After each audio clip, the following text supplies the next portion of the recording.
En la década de 1940, el físico ruso George Gamow publicó una serie de artículos de ficción sobre las aventuras de un tal señor Tompkins. Este señor Tompkins era un cajero de banco que vivía estas aventuras relacionadas con la física moderna, incluyendo la relatividad y las novedades de la cuántica. Pero lo cierto es que la física de partículas nos fascina. Hay algo muy especial que hace que, por ejemplo, vayamos al teatro a ver obras como Copenhague, o leamos novelas como Las partículas elementales de Michel Houellebecq, o incluso leamos esos titulares sobre cosas tan extrañas como los hadrones. ¿Dónde está el límite entre lo real y lo soñado? ¿Cómo se sabe que hay cosas invisibles? ¿Dejan huella? ¿Quién investiga esto? Bueno, lo investigan justamente los físicos de partículas. Como por ejemplo, un multipremiado doctor en física de la Universidad de La Plata, que es investigador del CONICET y profesor del Departamento de Física de la Universidad de Buenos Aires en la Facultad de Ciencias Exactas, y en su tarjeta de presentación debiera decir justamente eso, que su tema de trabajo es la física de las partículas elementales. Hoy, desde dentro del átomo y desde la ciencia, nos visita Daniel de Florian. Daniel, bienvenido. Muchas gracias. Por favor.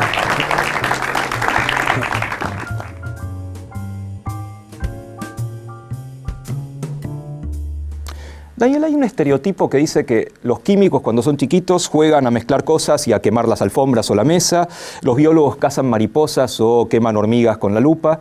¿A qué juegan los físicos cuando son chicos? No sé si hay un juego particular de los físicos, yo hice todas esas cosas.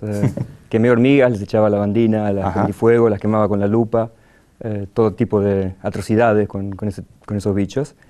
También me encantaba desarmar cosas.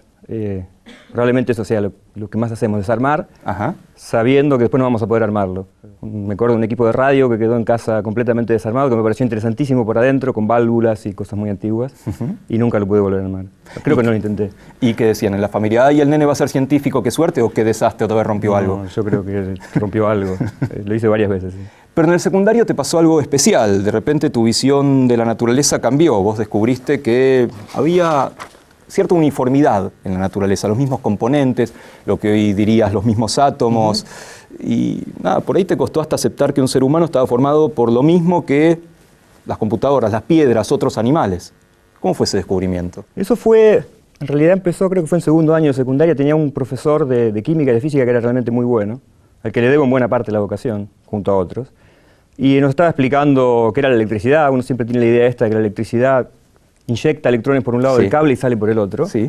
Cuando uno empieza a entender que los electrones que se mueven son realmente los del cable, que están circulando, que se pueden liberar, me empecé a hacer más preguntas y ahí llegó la historia esta de entender que, porque en general uno ve las cosas en el colegio secundario de una manera muy compartimentada, ¿no? Ves biología y bueno, la célula es la unidad básica de todo organismo viviente. Muy bien, parecería que no hay nada más chico que eso, ¿no? Sí. Y cuando llegué a entender que las células estaban formadas por moléculas, por átomos, los átomos formados por lo mismo que cualquier otra cosa, lo sentí como una sorpresa grande. Eso fue probablemente el primer momento que sentí que esa iba a ser mi vocación. Y era un colegio de curas, ¿sí? ¿Y cómo era la ciencia en un colegio de curas? Es poco particular, era un colegio de curas, un colegio técnico. La razón por la que fui era un colegio técnico, era muy bueno, me gustaba mucho la matemática, entonces lo más recomendable era ir a una escuela técnica. Claro.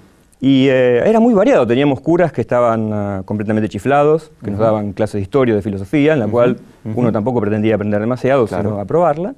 Pero también había profesores que eran realmente excelentes y que no tenían nada que ver con la religión. Vos ingresaste primero a la Universidad de Buenos Aires en el 87 y estuviste unos años. ¿Ingresaste en física directamente? Yo ingresé en física directamente, estaba completamente convencido que quería estudiar física, no tenía ninguna duda, absolutamente, desde hacía 2 o 3 años, sabía lo que quería hacer, no exactamente en qué tema, eso lo descubrí después mientras estaba en la carrera, pero sí, directamente entré a física. ¿Y qué te imaginabas que era la vida de un físico?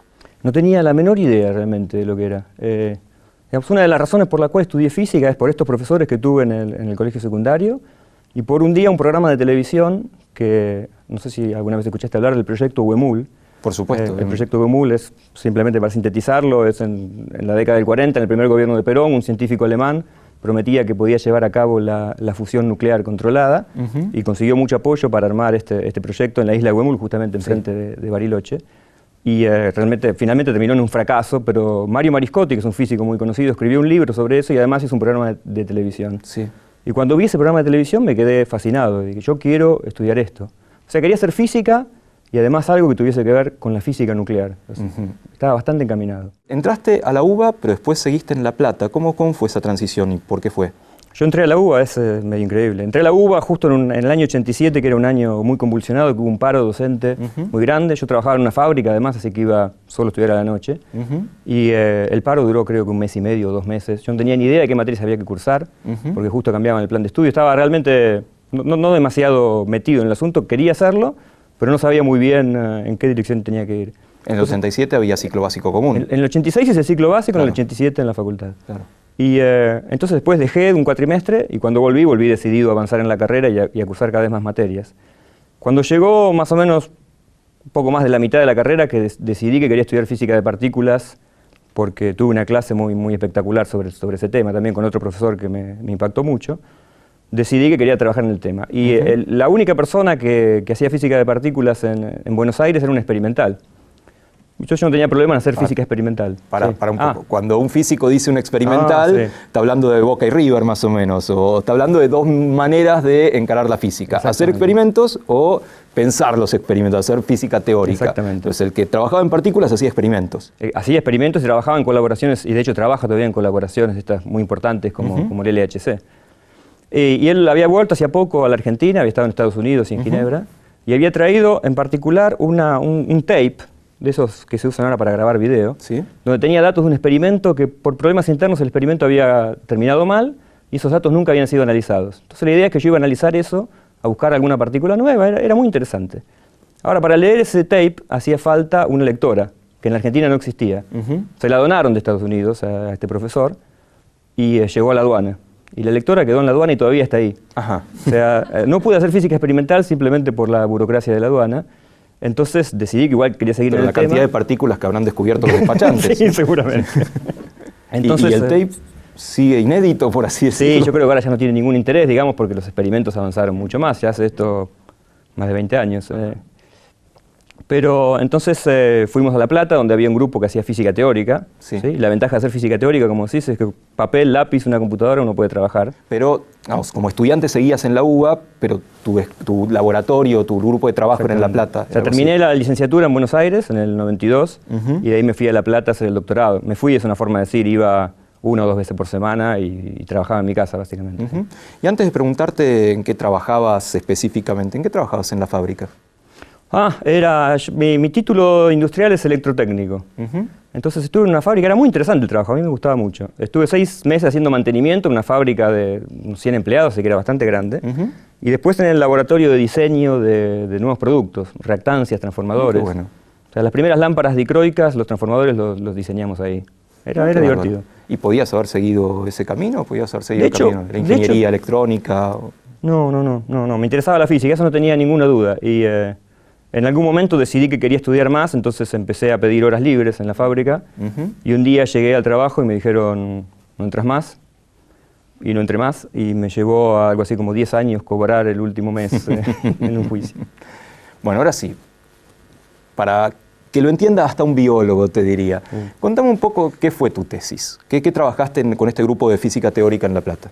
A ver, la idea de la física de partículas elementales es entender cómo están compuestos, de qué manera toda la materia que conocemos, y en particular entenderlo en base a los componentes más fundamentales, los más chiquitos, los bloques a partir del cual podés construir el resto. Como todo el mundo sabe, por lo menos de la escuela secundaria, que existen moléculas, que existen átomos, que los átomos tienen un núcleo y electrones orbitando alrededor, en la forma que uno lo quiera pensar, y que ese núcleo tiene protones y neutrones. Hasta ahí, digamos, es el conocimiento más o menos general. Lo que descubrimos ya hace más de 40, casi 50 años, es que esos protones y neutrones no son objetos elementales, sino que están compuestos por partículas más pequeñas, que se llaman quarks. Entonces, básicamente, estos protones heredan de alguna forma sus características de los componentes elementales que son los quarks. Y mi trabajo de tesis fue básicamente estudiar eso, estudiar una propiedad en particular del protón y del neutrón que se llama el spin, que es básicamente algo así como pensar que es una partícula que tiene un impulso angular que está girando sobre sí mismo, sobre su eje, y eso le da un impulso angular. Que puede girar para un lado o para el otro. Por ejemplo, sí. Con una fracción muy particular, digamos, de impulso angular. No con cualquier impulso angular, sino con ciertas fracciones cuantizadas. Cuantizadas, entonces, o sea, esta o la que sigue, ninguna en el medio. Claro, exactamente. No, un espectro bien discreto, digamos, de valores. Y entonces era entender cómo ese spin del protón aparecía en función de los espines de los quarks que lo forman. Y eso fue parte de mi tesis de licenciatura y la de doctorado también. Es interesante entender que todavía no sabemos exactamente cómo es. O sea, todavía están estudiando y se hacen experimentos para tratar de entender qué componente es la que lleva la mayor cantidad de spin del protón, por ejemplo. Quiero pararme un poco antes de estas partículas elementales. Quiero ir más a lo que llegamos a ver por ahí en la escuela, de estos modelos atómicos, los modelos clásicos, ¿sí? De Bohr, Rutherford, etc. Se me ocurren dos cosas. Primero, que hay un elemento estético muy fuerte en pensar un modelo de cómo es el átomo por adentro. Es algo que no se ve, ¿sí? Que tal vez ahora haya formas de ver las huellas de lo que pasa ahí adentro, pero no tenemos maquinitas para ver algunas de estas cosas. Y los tipos plantean modelos que vos los ves y son lindos. Ver el modelo de los clásicos, de Bohr, etcétera, etcétera, son lindos. De hecho, se usan en publicidad muchas veces. Así como se usan algunas funciones biológicas como el shampoo con ADN vegetal y lo que fuera, el modelo atómico no falla nunca en una publicidad. ¿A vos te parecen lindos esos modelos? ¿Son estéticamente bonitos para un físico? Sí, son bonitos, sí. Y de hecho, es más, yo diría que la base de la física, al menos de la física de partículas elementales, de la física más elemental, una de las bases fundamentales es la belleza, la simplicidad, lo que uno diría un concepto de simetría. Ajá. Se busca que las ecuaciones sean elegantes. Por supuesto, entenderlas te puede llevar 5 años de carrera en la universidad, pero cuando hablas de la ecuación es una cosa cortita que te entra en un pizarrón. Y eso es un concepto muy fuerte. De hecho, las teorías más modernas que tenemos y que comprobamos que funcionan muy bien con los experimentos están basadas en un concepto que es la de simetría. Así que... que forma parte de nuestra idea de belleza, finalmente. Exactamente, se podría decir que es la belleza llevada a la matemática. Sí. Y vos mencionaste una palabra que me parece muy interesante, la escuché mucho de distintos científicos, pero sobre todo de los físicos, la elegancia. Algo es el concepto de elegancia. Si una ecuación es elegante, incluso hay un libro que se llama El universo elegante, de un físico. ¿Qué es el concepto de elegancia pensado en partículas elementales? Yo he visto cada físico vestido que te diría que no corresponde mucho al rol físico-física. También he visto biólogos y químicos, para ser un poco justos. Pero ¿qué es el concepto de elegancia en una ecuación? Vos ves una ecuación y a simple vista puedes decir, es elegante. La idea sería más o menos la siguiente. Es muy fácil a veces describir un objeto. Los físicos tendemos a simplificar mucho las cosas, simplemente porque, a ver, una cosa que uno podría decir es que, ¿qué es la física? ¿Qué es lo que busca la física explicar? Sería muy ingenuo pensar que la forma en que nosotros describimos la naturaleza es exactamente como ocurre en la naturaleza. Nosotros tenemos una descripción efectiva que funciona bien y describe ciertos fenómenos a ciertas escalas, y estamos muy felices con eso, pero no pensamos que eso sea exactamente lo que sucede. Tal vez sí, tal vez no. Entonces tendemos a simplificar mucho las cosas. Una simplificación muy sencilla que uno podría hacer es imaginarse que en el universo hubiese una única partícula libre, ¿sí? El objeto más simple de describir. Y conocemos las ecuaciones para esos objetos. No tienen nada que ver con la realidad, pero son muy sencillas. Sí. Entonces, a partir de esas ecuaciones que conocemos y que son sencillas, se nos ocurre que podríamos tratar de describir todo el universo haciendo pequeñas modificaciones a ella. Y esas pequeñas modificaciones están basadas en este concepto de simetría, de pedir que esas ecuaciones ante un cierto cambio matemático permanezcan idénticas, iguales. Y eso las restringe mucho, digamos, impide que uno pueda agregar demasiados términos a ecuaciones y quedan algo muy cortito.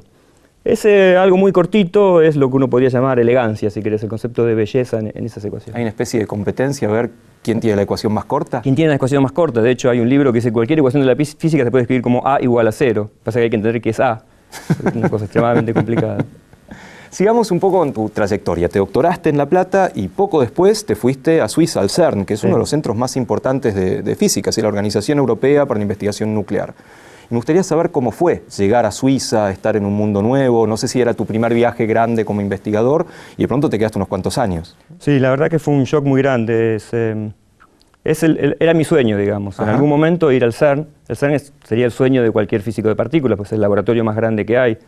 No solo donde se hacen los experimentos más importantes, sino que se juntan los físicos teóricos, ¿sí? Que trabajan con papel más. Los que usan el pizarrón, esos sí, que viven pegados al pizarrón. Y entonces era mi sueño ir ahí. Cuando me dijeron, me confirmaron que me daban una beca para ir a estudiar allá, para ir a trabajar allá de postdoc, realmente me alegré mucho.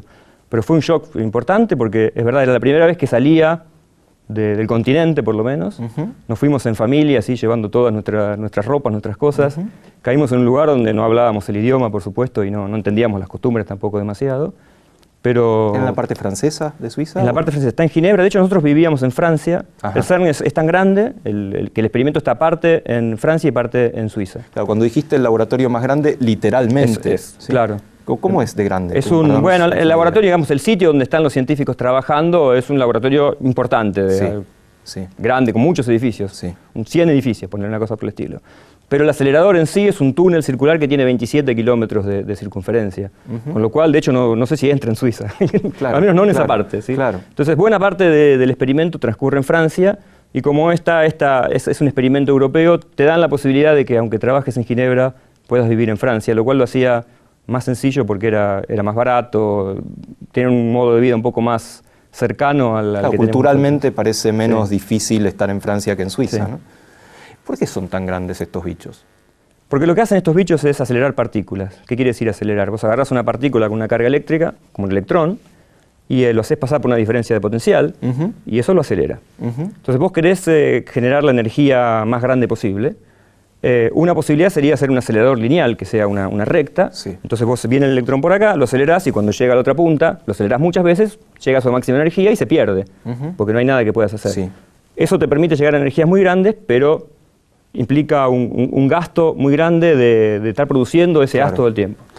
Entonces la solución que se encontró, que es más útil además, es hacer un acelerador circular, en el que haces circular un haz en una dirección y otro en otra. Entonces los podés hacer chocar duplicando la energía. Ahora, el problema es que una partícula que está acelerada en un círculo emite radiación, emite luz básicamente, no visible, pero emite radiación. Y entonces va perdiendo energía. Y esa energía que va perdiendo depende del radio del acelerador. Entonces, si tiene un radio muy chiquito, pierde mucha energía. En cambio, si tiene un radio más grande, pierde más y podés alcanzar una energía mucho más alta. Y acá es diferente, así como la elegancia era la ecuación más corta, acá la potencia es el acelerador más grande. Exactamente, el acelerador más grande es la potencia, tal cual. De hecho, lo más increíble es que se trata de los experimentos que estudian las partículas más pequeñas, pero tienen los laboratorios más grandes del mundo, y no es solo el acelerador, sino los detectores, donde se ven el producto de las colisiones, tienen decenas de metros. O sea, realmente es algo muy impresionante. Pero contame algo muy básico. Vos decís, bueno, tenemos el electrón acá, lo hacemos girar y viene otro. ¿Ese electrón de dónde sale? ¿Vos lo fabricás y lo ponés ahí adentro? No, los electrones, como decíamos, están en toda la materia, así que sacarle electrones a la materia es sencillo. Si yo agarro un átomo de hidrógeno y le aplico una diferencia de potencial de 13 voltios, que es más o menos una batería. La diferencia de potencial que uno tiene en la batería del auto, le puede arrancar el electrón fácilmente. Entonces, una vez que uno arranca el electrón, y 13 voltios no es nada, estos electrones son acelerados hasta millones o billones de voltios. Cada vez que van dando la vuelta se va acelerando cada vez más. Entonces, generar los electrones no es ningún problema. De hecho, el número igual que se usan es muy bajo respecto de la materia convencional. Por ejemplo, el LHC, que es este acelerador que en lo que se colisiona ahí son dos haces de protones. Tiene una gran cantidad de protones, pero si uno pusiese todos esos protones juntos no alcanzan ni a formar un grano de sal. Entonces no es un problema de conseguir esa materia, el problema es acelerarlos, y no solo acelerarlos, sino mantenerlos en una curva. Eso es realmente lo más costoso. Necesita imanes extremadamente poderosos, que tienen que ser superconductores, además, muy caros, que consumen buena parte de la electricidad de la ciudad de Ginebra cuando están funcionando. Y ahora contame, ¿para qué los quieren hacer chocar? Ya, encima es costosísimo que estén dando vueltas y encima los hacen chocar. Debe haber una razón muy poderosa para que choquen. ¿Qué obtenés de ese choque vos? Esa es la razón fundamental, sí. Bueno, digamos que en este caso en particular lo que uno quiere es de alguna forma utilizar la ecuación más famosa de la física, que probablemente todo el mundo la vio, la ecuación de Einstein, que dice que E igual a m por c cuadrado. La energía igual a la masa por la velocidad de la luz al cuadrado, que lo que dice es bastante más que esa ecuación. Lo que nos dice es que la masa es una forma de energía, que uno puede transformar masa en energía y viceversa. Entonces lo que queremos hacer justamente en estos aceleradores es crear nuevas partículas. Hoy día conocemos buena cantidad de lo que pensamos son las partículas que forman a la materia, pero suponemos que existen otras, en particular una que se llama el bosón de Higgs, que estamos buscando. Ya vamos a hablar el famoso bosón. Exactamente. Y lo que pensamos es que es una partícula que tiene una masa muy grande. Entonces, para lograr crearla de la nada, porque no existe normalmente en la naturaleza, necesitamos concentrar una gran cantidad de energía que sea suficiente para crear esa masa de esa partícula. Y la forma de crear esa energía es justamente acelerando los electrones o los protones a la energía más alta posible y haciéndolos chocar. Porque cuando los hago chocar, lo que hago es que viene un protón por aquí y otro por allá con una energía muy grande, y cuando choca se frenan. Y toda esa energía, que era energía cinética, energía de velocidad, se puede transformar en otro tipo de energía. Como por si ejemplo, chocaran masa. autos, vos lo ponés así literalmente, viene rápido y se frenan porque se chocan. Exactamente, tal cual. ¿Cuál es la diferencia con chocar un auto? Porque uno podría decir, bueno, podemos chocar dos portaaviones, por ejemplo, que tenían una energía. Sí. Bueno, chocar dos portaaviones tiene más o menos la energía de los dos haces del LHC. Ajá. Esa es la energía involucrada. La diferencia es que si uno choca dos portaaviones o dos autos, lo que le quedan son pedazos de portaavión y pedazos de auto. Sí. ¿Sí? Porque esto se usa toda la energía en deformar y en romper. Cuando hacemos chocar partículas elementales, como el electrón, por ejemplo, que no se pueden romper, esa energía tiene que usarse para otra cosa. Y esa otra cosa es justamente masa, que permite generar objetos nuevos. Sigamos el recorrido. Digamos, fue un gran shock, pero tan grave no fue porque te quedaste en Suiza. Después te mudaste a Zúrich, al Instituto de Física Teórica, que tiene algo que ver con Einstein, nada menos, ¿no? De hecho, Einstein sí estudió allí. ¿Por qué esa mudanza de el lugar, supongo desde afuera, el CERN, donde estaba ocurriendo el experimento y ahí estaba todo básicamente, te mudaste a un instituto muy prestigioso, pero te fuiste de los titulares, digamos, al menos, ¿no? Bueno, en realidad, digamos, cuando uno se recibe en el doctorado y se va a hacer un postdoc, los postdoctorandos tienen un plazo fijo. Sí. Uno sabe que va a un lugar y se queda 2 años y a partir de ahí decide qué hace. Yo en ese momento no estaba muy seguro de qué hacer, de hecho ni siquiera apliqué para nuevas posiciones, pensaba volver a Argentina. Y justo conocí a una persona que trabajaba en Zurich que me invitó tenía una beca, me dijo si tenía ganas de ir, fui con la idea de quedarme unos meses, como mucho un año, y terminé quedándome 2 años y medio y la verdad que la pasé muy bien. Fue una experiencia distinta, ahí sí fue vivir en Suiza de verdad. Claro. Vivir en Francia es una cosa, que uno está cercano, pero vivir en Suiza es En Suiza una experiencia. y en alemán, además. En cambias Suiza de alemán, idioma. sí, por supuesto, con ese vocablo muy difícil de entender. Y cuando trabajas tanto tiempo en estas partículas, ¿vos llegás a soñar con quarks, con hadrones, con bosones? No con quarks en particular, digamos, pero sí con algún problema que tengo que resolver. Eso me ocurre más o menos seguido. Estar haciendo una cuenta, Sí. cuyo resultado no puedo encontrar, de hecho me pasó muchas veces, y quedarme pensando, una parte de mi cerebro al menos se queda pensando en eso durante mucho tiempo y probablemente también durante la noche. Alguna vez me pasó de una cuenta que tenía que terminar, probablemente fue el cálculo más difícil que hice cuando estaba en Zurich, y me faltaba terminar un solo término, una cuenta hacer, y no me salía. Me fui con mis hijas, las llevé a comer unas hamburguesas. Mientras estaba ahí con ellas, mientras jugaban, se me ocurrió que era una estupidez hacerlo. Y me volví al laboratorio, al departamento, y me quedé, no sé, hasta las 2, 3 de la mañana y lo terminé. Pero eso pasa todo el tiempo. A veces es un poco molesto, porque uno querría desprenderse. Uno querría estar comiendo un poco. hamburguesas y nada más. Exactamente. Sigue el periplo, ¿sí? Ahí ya estabas terminando tu segundo postdoc o tu contrato en Zúrich y decidiste volver, pero también tuviste ofertas para no volver. Tenía ofertas para quedarme. De hecho, me podía quedar en Zurich bastante más tiempo si quería. Tenía una oferta para ir por 7 años a Alemania y algunas más. Además, cuando volví me ofrecieron una de estas posiciones permanentes en Madrid y tampoco la acepté. Fue una cosa media, una mezcla. Yo tenía ganas de volver a Argentina. Mi hija mayor estaba por empezar el colegio primario, entonces me parecía que quedarme 6 meses más era arruinarle la cursada, entonces dijimos volvamos.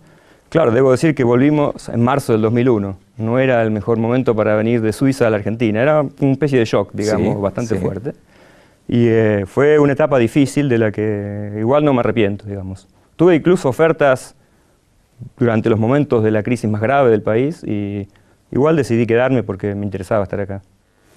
Y te tengo que preguntar, ¿qué es lo que te interesa? ¿Por qué sentís que es diferente estar acá que en otro lado, dado que tuviste ofertas para quedarte y todavía puedes tenerlas, básicamente? Bueno, la familia, la cultura y ciertas cosas que me gustan. Disfruto aquí los fines de semana, cosa que en Suiza me costaba un poco más. Si bien la pasaba bien, los domingos me resultaban un poco pesados. Y también el hecho de que acá uno puede hacer una diferencia. Y eso me entusiasmaba, el hecho de aquí poder formar gente, de poder participar en un montón de asuntos de la vida interna de la facultad, del departamento de física, de actividades de divulgación. Se fueron sumando, se fueron agregando cosas que me hicieron sentir cómodo, más allá de todos los problemas económicos que fueron muy duros al principio.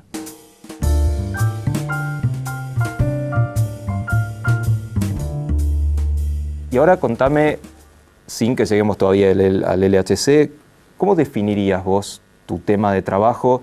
Si se lo tuvieras que contar a alguien que no es ducho en la materia, no a un colega, pero estás en un casamiento, ¿sí? Y te mandan a la mesa 34, y entonces todos dicen, yo hago esto, yo hago lo otro, y vos decís, y yo soy físico de partículas. La gente, oh no, ¿por qué a mí? Bueno, algo que aprendí que todavía no me sale natural es que no hay que decir que uno es físico, porque la mayoría de la gente no entiende qué quiere decir. Científico queda mejor. Ajá. O sea, yo soy físico. Ah, ¿qué es eso? Científico. Ah, científico, sí.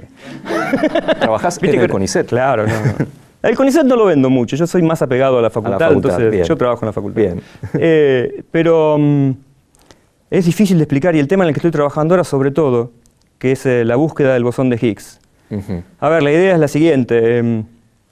Contaría que existen estas partículas elementales, que entendemos bastante bien cómo está formada la materia, al menos la materia con la que interactuamos normalmente, pero que nuestra teoría, que es fabulosa, bellísima, hermosa, simétrica, y no solo eso, sino que cuando se la compara con los experimentos funciona de una manera excepcional, predice la existencia de un nuevo objeto, y ese nuevo objeto lo estamos buscando desde hace, no sé, 30 años, y resulta que ahora, gracias a este nuevo acelerador, estamos cerca de encontrarlo o de probar que no existe. Ahora, explicar qué es este objeto, que seguramente me lo vas a preguntar en algún momento, sin duda, es una de las tareas más complicadas que un físico se puede imaginar. Hace como unos 15 años el gobierno inglés hizo un llamado a los científicos ingleses para ver quién podía explicar en 2 páginas a la gente común que era el bosón de Higgs. Y varios físicos presentaron trabajo, y de hecho los podés buscar en internet y los lees, y a mí me cuesta entenderlos. Mira. O sea, alguien se llevó el premio, pero no es nada fácil. Y 2 páginas es mucho. 2 páginas es un montón. No es muy elegante. Claro. 2 páginas. Bueno, ya que estamos con el tema, vos pertenecés a una especie de elite dentro de los físicos, que son estos, no sé, 1500 científicos, o es decir, el consorcio internacional que buscan esta partícula. A mí lo primero que me causa curiosidad es el nombre, que está claramente sacado del Señor de los Anillos. Y los bosones son alguno de estos pueblos del Señor de los Anillos. Tampoco sé quién es el señor Higgs. Con lo cual empecemos por el nombre y el apellido. Bosón de Higgs. Bosón de Higgs. A ver, bosones, yo conté que las partículas tienen spin, sí, y que esos spines vienen en una cantidad discreta. Bueno, esas partículas vienen en una cantidad discreta que a veces vienen en fracciones de esa cantidad o a veces en números enteros de esa cantidad. Ajá. Es un numerito. Ajá. Aquellas partículas que vienen en fracciones enteras se les llama bosones, simplemente porque fueron descritos sus propiedades por una persona llamada Bose. Así Mira que vos. no es mucho más que eso. Y de hecho este es un objeto en particular porque no tiene spin, así que es un bosón que no tiene spin. El más sencillo de todos. Es como si uno tuviese una particulita y la mira y la gira, la mira de todos lados. Y es siempre igual. Y es siempre igual, exactamente. Higgs, allá por el año 60 y pico, 3 grupos distintos, uno francés y 2 del Reino Unido, inventaron este formalismo. Yo te decía que nuestras teorías son muy bellas, muy sencillas. De hecho, hay una remera que tendría que haber traído donde está lo que se llama el modelo estándar de las interacciones fundamentales. Están las ecuaciones básicas de la física. Tiene 4 líneas, muy sencillas. Las 2 primeras son muy lindas, las otras 2 son horribles. Y horrible, ¿qué quiere decir? Es que eran tan lindas las ecuaciones y nos daban resultados tan bonitos que pero tenían un pequeño problema. Las ecuaciones más bellas de la física no permiten o indicarían que las partículas no pueden tener masa. Ajá. Y todos sabemos que la masa existe y que las partículas tienen masa, en particular algunas que son muy pesadas. Entonces, para lograr incorporar la masa a estas ecuaciones tan bellas, sin romper la belleza, sin romper la simetría, hubo que hacer unos artilugios medios complicados. Ajá. Y estos artilugios fueron hechos por esos 3 grupos que te decía. En uno de ellos estaba Higgs. Por razones un poco difíciles de entender, o tal vez hay una razón en particular, este Higgs fue el único que, además de poner esas ecuaciones, predijo que esas ecuaciones decían que tenía que existir una nueva partícula, mientras que los otros no. Quedó que esa partícula se iba a llamar el bosón de Higgs. Higgs está vivo todavía, tiene 80 y pico de años, y debe ser la persona que está más interesada en que se descubra pronto, las porque uñas. no sé qué va a hacer cuando se gane el premio Nobel. No va a tener mucho tiempo para gastarlo, pero lo está esperando. Ahora hablemos de la máquina, del colisionador de hadrones, o el gran colisionador de hadrones. Me encantan los nombres que se ponen así, el gran telescopio, el super gran telescopio. ¿Estuviste varias veces? ¿Estuviste en la máquina, en el acelerador en particular? Pude bajar cuando lo estaban construyendo, sí, es muy impresionante. Realmente está a 100 metros bajo tierra, con un túnel de, no sé, 5 o 6 metros de ancho, y detectores que tienen 40, 50 metros de altura. Realmente es algo muy impresionante. ¿Y qué son los hadrones? Que hasta ahora no aparecieron en la biografía de las partículas. No, hombre, los hadrones son un grupo de partículas, son todas aquellas partículas que están formadas por quarks. El protón y el neutrón son un ejemplo. Existen partículas parecidas al protón y el neutrón, que son más pesadas, que tienen también una vida muy cortita, entonces en general no forman materia estable, pero que también se la puede crear en los aceleradores o se lo ven los rayos cósmicos. Este experimento por algún motivo tuvo muchísima prensa, hasta tiene un nombre particular, lo de la máquina de Dios, que diste a entender que a los físicos mucho no les gusta como nombre. No, no nos gusta nada. Bueno, por muchas razones, porque no la hizo Dios, Dios no existe además, pero si existiera tampoco la podría construir. Costó mucho trabajo hacerla. Pero los físicos sí. Los físicos sí. Por supuesto. Y es un poco como banalizarlo, digamos, la idea esta de mezclarlo con la religión no tiene ningún sentido, no ayuda en nada, no hay ninguna necesidad. Es de por sí suficientemente impresionante como para que no haya falta de llamar a supersticiones, digamos, para hacerla todavía más impactante. Hay otra cuestión mediática con el colisionador, ¿sí? Que con pompas, con platillos, con clarines, se prendió y la gente pensaba de prenderse era que se enchufaba. Yo pensaba eso, había un señor que decía muy pomposamente lo prendemos y de pronto, al menos lo que nos llegó a los no físicos, de pronto, se rompió, no anda más y hay que parar. ¡Qué fiasco! ¿No? Sí, fue un problema, obviamente, y fue tal vez un poco más grave de lo que se dijo. Lo que ocurrió llevó cerca de 1 año y medio repararlo. O sea, si el acelerador es verdad, se prende, digamos, prenderlo significa, lo que vos decías, hay que sacarle protones a un átomo, hay que acelerarlo un poco, hay que meterlo en otro acelerador que lo acelera más, hay que volver a meterlo en otro y así hasta que llega a este más grande. Este acelerador tiene que pasar a las partículas por billones de electrón-volt para que se aceleren a la energía que queremos, con 1.500 imanes, que cuesta del orden de $1 millón cada uno, que lo tienen que hacer mantener en una trayectoria curva. Y lo que sucedió es que fueron un poco ambiciosos al ponerlo en marcha y a los pocos días quisieron llegar a la máxima energía para la que estaba prevista el acelerador. Y lo que ocurrió es que hubo un problema, un cortocircuito básicamente, hubo un problema eléctrico que hizo que se fundiesen algunos contactos, eso se calentó, derritió los conductores. Los conductores son superconductores, trabajan a 1,2 grados Kelvin, o sea, a 270 grados bajo cero. Para eso tienen helio líquido que está metido ahí adentro. Y entonces se produjo una explosión porque se liberó el helio líquido, se dejaron de ser superconductores y se quemaron unos 50 de esos imanes y tuvieron que pasarse el tiempo no solo reparándolos, sino revisando que todos los contactos estuvieran bien para ponerlo en marcha de vuelta. Y ahí llamaron al equipo de psiquiatras del colisionador porque la ahí epidemia de depresión... Empezaron a buscar quién había sido el responsable, no estoy seguro si lo identificaron. Pero, entonces lo que hicieron fue ahora empezar un poco más moderados, con energías más bajas, y hoy el acelerador está funcionando a la mitad de la energía que se espera que va a alcanzar, pero de una manera excepcional, realmente se está produciendo una cantidad de datos nuevos que realmente son asombrosos. Pero con menos prensa, con más cuidado, ¿no? Al menos parece eso, hay menos titulares, menos noticias, cada tanto aparece alguna cosa, ¿no? Tal cual. Bueno, probablemente porque para cierto sector de la prensa tampoco llame demasiado la atención exactamente cuál es el aspecto científico del acelerador. O sea, de alguna forma se desató la idea de que el acelerador se prendía, los medios se pusieron en marcha y la mayoría replica lo que dicen los otros, entonces trataban el tema porque estaba en el orden del día, digamos, no más que eso. ¿Y si se encuentra el bosón, qué? ¿Y si no se encuentra, qué? Si se encuentra, pasa 3 cosas. Que se encuentre el bosón, y solamente eso, con lo cual confirmaríamos que nuestra teoría está muy bien. Sería extremadamente aburrido, porque lo que queremos buscar es justamente algo que nos muestre... Nosotros sabemos que nuestra teoría, como decía, uno tiene que ser un poco modesto en la física, y decir, estamos describiendo estos fenómenos a estas energías. Pero es muy probable que si uno fuese a energías mucho más grandes, la física sería distinta, las leyes de la física serían diferentes. Y de hecho suponemos que eso es así porque hay ciertos fenómenos que no vamos a ser capaces de predecir con esta teoría. Entonces, lo que esperamos es que el acelerador encuentre algo nuevo. Entonces, si el acelerador encuentra algo nuevo, inesperado sobre todo, felices de la vida, porque lo que nos dice es, sabemos que tiene que haber algo nuevo, si además lo encontramos, nos dicen qué dirección tenemos que ir, cómo pensar la física nueva. Si encuentra solo el bosón de Higgs sería extremadamente aburrido porque confirmaría que nuestra teoría, que por más que nosotros pensamos que esté mal, para encontrar rupturas de esas ideas vamos a tener que ir a energías tan grandes que no podemos hacer un acelerador. Que no es viable. Exactamente.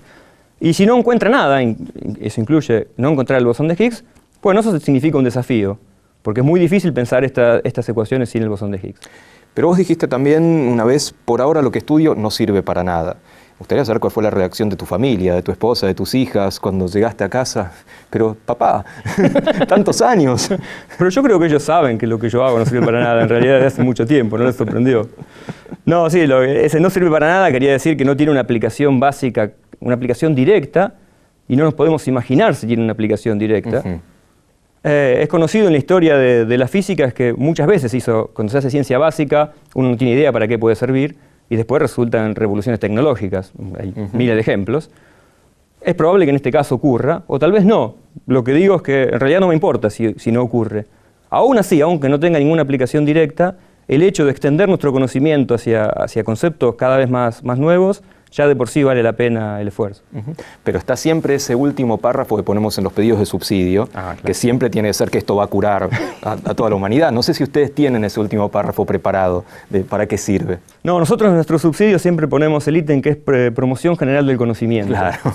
Que ese funciona bastante bien. Y relacionado con esto, ¿qué te imaginas que dicen tus hijas cuando en el colegio sus compañeros le preguntan, ¿y tu papá de qué trabaja? No lo sé, habría que preguntarle, alguna está por acá. Pero ¿Qué te gustaría que contestaran? Sí, yo creo que ellos lo toman como algo completamente normal, como el trabajo que puede hacer cualquier otra persona, que va a la oficina y cuando vuelve está tiempo con familia, aunque se la quede pensando en otras cosas. No creo que lo vivan como algo demasiado particular el trabajo. Por ahí sí, el hecho de alguna vez aparecer en el diario o en la radio llama la atención, pero... Vos ganaste un montón de premios y acá te voy a avergonzar un poquito. ¿Sí? Ganaste el premio USAID al investigador joven, en 2005, en 2007 el premio Juan José Giambiaggi de la Asociación de Física, en 2008 el Beller Lectureship de la American Physical Society y en 2008 obtuviste la beca Guggenheim, que es algo también muy prestigioso. Por un lado, supongo que en algunos casos son plata para investigar, que te puedes viajar o lo que fuera, pero no es tan común pensar en el investigador reconocido. No aparece mucho en los medios o uno no piensa que significa algo importante los premios en la carrera de un científico, pero significan algo ese reconocimiento. No sé cómo viviste vos tantos reconocimientos desde muy joven hasta hace relativamente poco y los que van a venir. Sí, no es que significan algo, sino que significan mucho y no solo los premios, digamos, pero en general el reconocimiento de los pares es probablemente el motor que impulsa a la mayoría de los científicos a hacer su investigación. Digamos, uno sabe que si dedica a la ciencia no se va a hacer millonario, a la ciencia básica al menos, trabajar en una institución pública. Y creo que una de las razones para hacerlo es justamente ese reconocimiento que le dan los otros.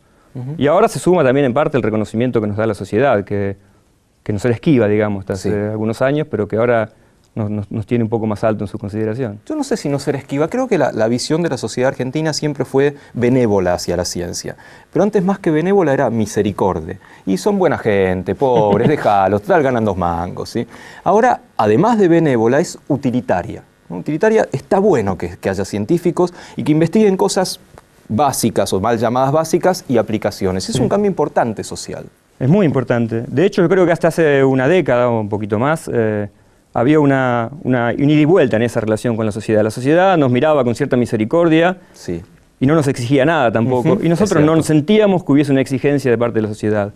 Hoy día, la sociedad, el Estado en particular, yo creo que todo comenzó por ahí, del lado del gobierno, que nos empezó a reconocer mucho más en el papel que podíamos cumplir en la sociedad. Y a partir de ahí la sociedad creo que se fue contagiando. Por ahí también por la caída en la consideración de otros sectores de la sociedad, la prensa, por ejemplo. Ahora tenemos que devolverle eso a la sociedad, hay que pagarle. Y la gente que hace ciencia aplicada tiene que hacer buena ciencia aplicada y con resultados que sean útiles para el pueblo argentino. Y aquellos que hacemos ciencia básica no podemos conformarnos con hacer lo que nos gusta, nada más. Hay que hacer ciencia básica de calidad, competir con el resto del mundo y hacer lo mejor que podamos. O sea, claramente parece ser una buena época para ser científico, al menos en términos relativos. ¿Es una buena época para ser físico? Es una buena época para ser físico, en particular en el área que yo trabajo, es el momento soñado. Pensá que construir estos aceleradores, desde que se empiezan a diseñar hasta que funcionan, pueden pasar 25 o 30 años. Y me tocó justo en este momento en el que estoy trabajando en uno de los temas pico de lo que busca este acelerador, así que es uno de los momentos más excitantes para trabajar en el tema. ¿Sí? Yo empecé hablando, no sé si lo escuchaste, de estos viajes del señor Tompkins, que es un poco como esa película Viaje Fantástico, ¿no? que se hacían chiquititos, acá actuaba Raquel Welch, se hacían chiquititos y se metían en el cuerpo. ¿Podrías hacer un ejercicio de imaginación de hacerte partícula y meterte en el núcleo del átomo, o meterte en el átomo si querés para ver el núcleo desde afuera? ¿Cómo se vería? ¿Qué te imaginas que sería ese viaje? No se vería nada. Qué fracaso cinematográfico. Me acuerdo muy bien de Raquel Welch, eso sí. No se vería nada porque el mundo de los átomos obedece a conceptos físicos que están más allá, digamos, de lo que uno vive cotidianamente. Y es imposible describir exactamente qué es lo que pasa dentro de un átomo en términos de lo que le pasa a una bolita, a una pelota de ping-pong o de fútbol. O sea, ahí vale es el dominio de la mecánica cuántica y lo máximo que uno puede llegar a imaginarse son probabilidades de encontrar un pedazo del átomo en una determinada región del espacio. Ajá. No puedo hacerme ese cuadro, digamos, de lo que pasa dentro realmente. O sea, no se vería nada, querría decir, no hay luz. No se vería nada que uno pudiera describir en términos de lo que está acostumbrado. Ajá, o sea que ajá. probablemente vería algo, pero no te lo podría contar. Mira. Y contar tiene bastante que ver con tu ciencia, porque vos sos de los científicos que consideran que contar lo que hacen es parte de lo que hacen, lo que se llama divulgación o comunicación pública de la ciencia. Y, por ejemplo, usas mucho el fútbol también. Sí, te he escuchado hablar sobre que la pelota no dobla en la altura y una explicación física. Vamos, ¿por qué contás lo que haces? Bueno, como te decía, en parte porque hay que devolverle a la sociedad lo que nos da. Y esa es una razón. La otra podría ser un poco más egoísta, es que hay que formar a los jóvenes de tal manera que sienten que la ciencia no es algo horrible, que es divertido, y eso atraiga vocaciones y nos permite a nosotros seguir dando clases, por ejemplo. Es una cuestión de supervivencia, que no es poco. Pero además creo que necesariamente tenemos que devolverle a la sociedad y tratar de mejorar la educación en esos temas. Y por eso muchas veces lo que tratamos de usar conceptos de la vida cotidiana y explicar aspectos científicos allí. El caso del fútbol nació en el Mundial del 2006 de Alemania. Estábamos comiendo en la facultad y dijimos, falta un mes para el Mundial, no hay duda que durante un mes no se va a hablar otra cosa que de fútbol. ¿Qué podemos hacer? Bueno, se me ocurrió que uno había leído en algún lugar, no es que tampoco lo inventé, cómo se patea una pelota de fútbol para que haga efecto en un tiro libre. Y bueno, hicimos un texto divulgativo, una aplicación visual que era muy linda y a partir de ahí se empezó a disparar en un montón de lugares. ¿Sabes que en un programa que hacemos también, que es este Proyecto G, una vez hicimos un informe sobre el espejo, que era que decíamos que el espejo invierte las cosas, invierte que vos ponés la mano y se ve en realidad al revés, lo que fuera. Y sobre ese informe me escribió el decano de Exactas, Jorge Aliaga, diciendo, no, vos tenés que hablar, no puede ser, vos tenés que hablar con físicos para hablar de estas cosas. Sí, en particular hay un físico que sabe sobre el tema y mandó una nota tuya sobre los espejos y no una nota, era una pregunta que te habían hecho en la revista Exactamente. Era justamente sobre la inversión de las manos de afuera, que era al revés de lo que habíamos dicho, pero además al revés del sentido común, ¿sí? Y ahí yo veo un choque. Cuando un científico, para explicar algo, lo hace de manera contraintuitiva, se encuentra que del otro lado dice, no te creo, ¿no? Y hay algo de, ¿cómo me estás diciendo eso? Es al revés de lo que aprendí, de lo que veo, de lo que siento, ¿no? Sí, tenés toda la razón. De hecho, cuando uno hace... Y probablemente una de las razones por la que muchos científicos no se acercan a la divulgación es que hay que cambiar el lenguaje, totalmente. Había un físico que decía que la claridad y la precisión no eran cosas que uno podía satisfacer mutuamente a la vez. O sea, tenía que sacrificar una de las dos. Y cuando uno hace divulgación a veces tiene que sacrificar un poco de precisión y pensar en modelos que la gente pueda entender de una manera pictórica mucho más sencilla, es cierto. Sí. A ver, contame, por ejemplo, dónde está la física en el fútbol, además de que en la pelota no dobla. Física y matemática, podría decir, cómo se patea un penal. Ahí uno puede estudiar más o menos cuál es el alcance que tiene un arquero cuando se patea un penal. El arquero puede tirarse a una cierta distancia, pero hay zonas del arco que son completamente inalcanzables para el arquero. De hecho, es algo así como el 30%. Así que si un jugador se decide a patear la pelota ahí, el arquero jamás la va a poder atajar. No digo que sea fácil, porque obviamente son los rincones más peligrosos donde uno la puede tirar afuera. ¿Y nunca te llamaron para asesorar? No, pero podría. ¿Y si yo te dijera un nombre como Alberto Villervica, a qué te genera? No me suena. Jugador de San Lorenzo. Ah, Vica decís, no, está bien, sí, pero sí es cierto. Me hace recordar un poco más de la adolescencia, post-adolescencia. Porque cuando dijiste en Suiza algo que extrañaba eran los domingos, yo enseguida me imaginé que lo que extrañabas era San Lorenzo. Entre otras cosas extrañaba seguir los partidos de San Lorenzo, soy bastante fanático. Ahora me calmé un poco y voy poco a la cancha, pero lo veo todo el tiempo y tuve etapas en las que el fútbol era como mi salida irracional. Cuando estaba terminando la carrera me acuerdo que esa cosa de estar estudiando todo el tiempo, a veces uno necesita descargar, ir a la cancha y gritarle a los jugadores y al referee todo lo que se pueda imaginar. Tenés un 30% del arco, mirá dónde lo pateás. Hay una cosa muy buena que tenemos los científicos, y creo que compartimos casi todos los que hacemos ciencias naturales, es que viajamos mucho, y está buenísimo eso. ¿A vos te toca por tu profesión? Sí, realmente viajé mucho, conocí lugares que jamás pensé que iba a conocer. De hecho, me malacostumbré tanto que me cuesta irme afuera de vacaciones, por ejemplo, porque me la paso viajando. Son 5 o 6 viajes al año, en los cuales me canso en el avión, obviamente, pero conocí lugares, o sea, ir a la China, por ejemplo, y ir a la muralla china, y, por supuesto con la camiseta de San Lorenzo. Por supuesto. No sé, lugares increíbles. A Europa un montón de veces, conocí ciudades que jamás hubiera pensado ir, sí. Sí, realmente eso es una de las cosas más lindas de la ciencia. De hecho, cuando una vez me invitaron a dar una charla para posibles estudiantes que entraban a la facultad y que no tenían muy decidida la carrera. Entonces, antes que hable yo, habló el geólogo. Por supuesto, cuando entré le dije, lo que dijo el geólogo es aburridísimo, no le hagan caso. Y empecé a ponerle transparencias con fotos de los lugares donde había estado. Y creo que eso le captó un poco la atención a los estudiantes. Dijo, por lo menos algo simpático debe haber. Estudia física y conocerás el mundo. Exactamente, claro. Hay una serie de preguntas que le hacemos a todos los invitados a Desde la Ciencia, que son preguntas bastante sencillas, y te pido que las contestes rápidamente, sin pensar demasiado. Por ejemplo, ¿cuál fue tu peor desastre científico? Una vez hice un trabajo que me parecía que estaba muy bien, lo había publicado. Cuando llegué al CERN al poco tiempo, iba a ir a una conferencia en Bruselas a dar la charla, y cuando faltaban 10 días me di cuenta que el trabajo estaba mal. Pero estaba mal desde el principio, o sea, completamente mal. Ajá. Y tenía que dar la charla y, por supuesto, les escribí diciendo que había tenido una enfermedad súbita y me lo saqué de encima. No era que nadie se iba a dar cuenta, digamos, de que estaba mal, pero yo no lo iba a soportar. Si no fueras físico, ¿qué profesión hubieras elegido? Creo que medicina. ¿Y cuál no hubieras elegido? Cualquier cosa de esas, como abogacía. ¿Hay pica entre los físicos y alguna otra profesión? Bueno, siempre se dice que los físicos somos la rama superior de la ciencia, ¿no? Eso va en broma. Se dice. Se dice que somos arrogantes, esas cosas. Puede ser. Pero en general creo que la pica más grande es con los químicos, porque son con los que tenemos mayor relación, en la que tenemos cierto, digamos, overlap en nuestro tema de trabajo, y entonces los miramos un poquito, sí. Somos un poco arrogantes, sí. ¿Llorás en las películas? En algunas, sí. Después de tantos años de investigar, de dar clases, de dar charlas y de dirigir estudiantes, ¿no estás un poco cansado de los alumnos? De algunos, sí. Recomendame 3 libros. Bueno, te podría decir la trilogía de Asimov, que son 3, pero contémoslo como uno. Esos me parecieron los libros de ciencia ficción más apasionantes que leí. Después, Recuerdos de la muerte, de Miguel Bonazo, en que describe la vida en la ESMA durante la dictadura. Es terriblemente doloroso, pero está muy bien escrito. Y de los últimos diría El Crímenes Imperceptibles, de Guillermo Martínez. ¿Querrías que tus hijas fuesen científicas?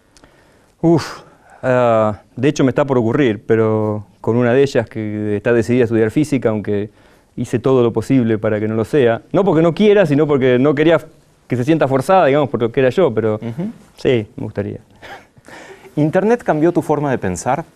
Me volvió más vago, me hace perder mucho tiempo y me cuesta desconectarme, así que de alguna forma sí. ¿Cuál querrías que fuera tu epitafio científico? El epitafio científico. No tengo la menor idea. Dudó, exactamente, esta estaría bien. El tipo que acá yace quien no pudo decidir cuál era su epitafio, una cosa así.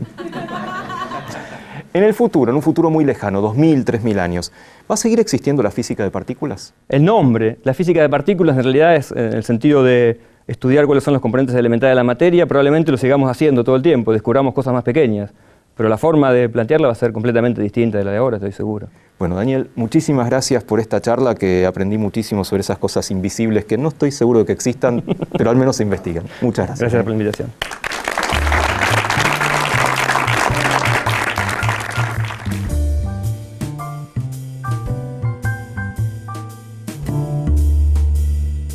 Imagínate que te hacen una fiesta de cumpleaños de un número redondo, tu cumpleaños 70, 80, tu familia y tus amigos, y hacen esos videos horribles que ponen las fotos de bebé, de nene, de joven, pero vos le tenés que poner música. ¿Qué música le pones? Hay una canción de Silvio Rodríguez que con mi esposa hace muchos años decidimos que era nuestra canción, que se llama Llover sobre mojado. Creo que esa sería la opción. Despierto en una erótica caricia, y sin amanecer me estoy quemando. Ruego que antes del fin de la delicia la luz me diga quién estoy amando. Hago un café romántico o barroco, recobro mi cabeza en agua fría y en el espejo veo al viejo loco que cada día piensa que es su día, que es su día.